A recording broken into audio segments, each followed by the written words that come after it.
Alright, we're going to do a quick video here on solving equations that have a square. So the thing you got to know is the inverse of a square is the square root. So for example, the opposite of the square root of 16, the opposite is 4 squared. These things aren't equal, they're opposites. Just for example, like the opposite of 11 is negative 11. They're opposites, they're inverse. So these two things are not equal, they're exact opposites. The reason that's important is when you're solving, you use the opposite over the order of operations. So when you're just doing normal math, you do PEMDAS, but when you're solving, you do inverse operations. So you undo everything, you do everything backwards. And so key fact to know that you might not know is that the inverse of square is square root. So if I had x squared equaled, I don't know, 25, maybe you can just look at this and think what number squared is 25. You know it's 5. But if it was, say, 125, you might not be able to figure that in your head. The opposite of square is square root. So this is asking what number times itself is x squared. Well, x times itself is x squared. And then when you finish this, you get 5 times it's 5 times the square root of 5. Anyway, sorry for the sloppy little mistake right there. But let's get on with this. So we're going to do a couple of examples. We are going to solve for x. So we're going to start with a simple one. Let's start with one like 3x squared minus 27 equals 0.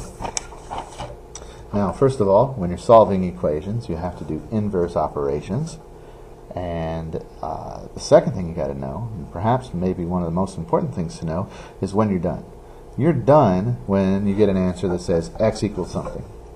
And everything over here is all simplified, all like terms are combined, and that's it. That's when you're done. So we got to get this to say x equals a number. We got to get rid of, to make it say x equals a number, we got to get rid of this negative 27. We have to get rid of this 3, and we have to get rid of that 2. Because x squared is not just x equals a number. And the order in which you get rid of those matters. And you have to use inverse operations. So you do subtraction or addition first. And you see how I have a minus 27? You got to get rid of that first. You do multiplication or division next. This 3 is multiplying, so I have to get rid of that times 3. And then it turns out, the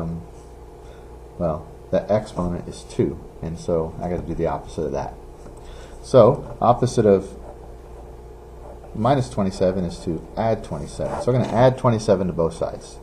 Now, people always, we write algebra in a row like this, but when we write the numbers underneath, then we're suddenly doing math in a column.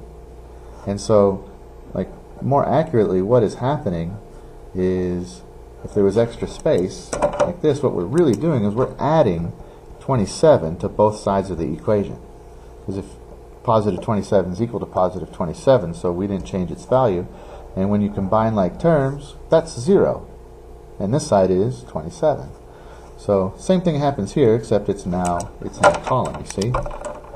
These two together are like terms. You can't add it with that. So 3x squared plus 0, you don't need to write plus 0, equals 27. Okay, next up, we have to divide both sides by 3, because that would be the opposite of times 3, right? 3 divided by 3 is 1. We don't need to write 1x squared. The coefficient of x squared is 1 if you don't see a number there, and that's 9. Alright, now I know the number squared that's 9 is 3, but just go ahead and showing you the inverse of x squared is square root. Now this is asking what number times itself is x squared. Well, x times itself is x squared. And there you go, 3. Now, turns out there's two answers here, because negative 3 times itself is also 9, but for today, we're going to stick with just the one positive answer. Okay? Alright. Now, onward and upward to greater things. Let's say we had something that's just a tiny bit trickier. Like, what if it was something like this? Well, you see how these are like terms? They're both x squareds. you can combine them. This is 5 of them, and that's minus 1 of them. It doesn't matter what they are. 5 apples take away 1 apple, that's 4 apples, right? So this would be 4x squared equals 4, because 5 minus 1 is 4, right? Then divide by 4, both sides. X squared equals 1. Square root of 1 is 1. All right? Now there's 2 answers. There's a negative 1, but for today, just for this video, we're not gonna get into that too much. All right. We'll touch on that later. So what about something like negative 3x squared plus 27 equals 54? Okay. Now this one's kind of tricky because there's a whole bunch of stuff going on, including a negative number, and that negative number is multiplying. So a common mistake when we get to that is people divide by the opposite sign, which is not correct. So we're going to go ahead and subtract 27 from both sides using inverse operations. 54 minus 27 is 27.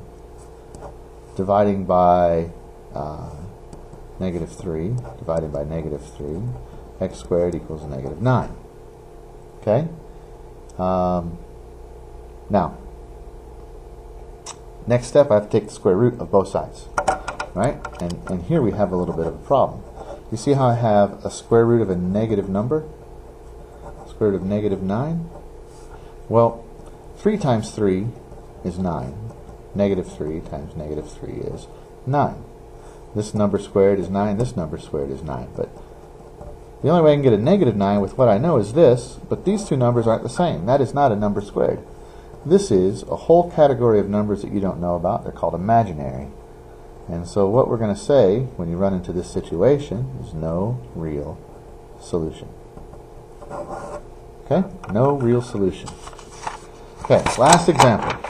Well, maybe there'll be 2 more. There'll be 2 more. First one is sometimes when you're doing these kinds of problems, you have to do some simplification of square roots when you're done.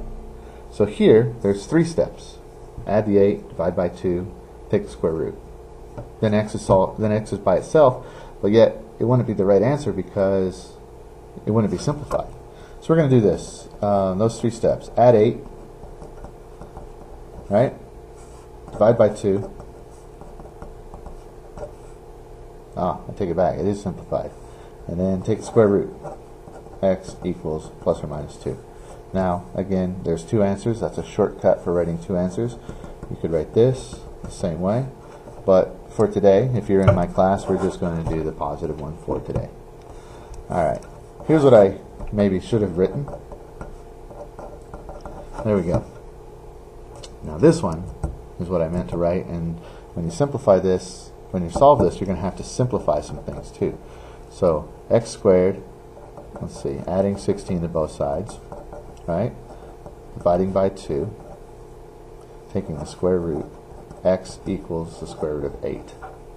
Now 8 is 4 times 2. So the square root of 8 is the square root of 4 times the square root of 2. The square root of 4 is 2. So your answer would be this. And you would have a positive 1 and a negative 1. Alright. Last one. X minus 7 squared equals, let's say 10. This is tricky. Thing is, you don't want to square this. You don't even know how to square this if you're in my class right now. Thing is, it's got a square, and I want to get rid of it. And this is a group. It's in parentheses. So when I look at inverse operations, parentheses go after exponents. I have to get rid of that exponent first. So I just take the square root of both sides. X minus 7 equals the square root of 10. Add 7 to both sides. X equals 7. Now, plus or minus the square root of 10. Now, there's 2 answers right here.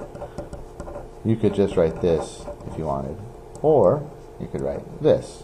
X equals that if you wanted. So, we'll get into more of that later. But I just wanted to show you that this situation does come up sometimes. But for now, most of what you're going to see will be ones like 3x squared minus 54 equals 0. So why don't you go ahead and pause the video, try that, and then when you're done, unpause it and come back. We'll see how it goes. I'm going to go ahead and do it right now. So what you're going to do first is you're going to add 54 to both sides, and you get that. Then you're going to divide both sides by 3. Let's see, 54. So 5 plus 4 is 9. So that tells me that 3 goes into it for sure. Turns out that it goes in 18 times.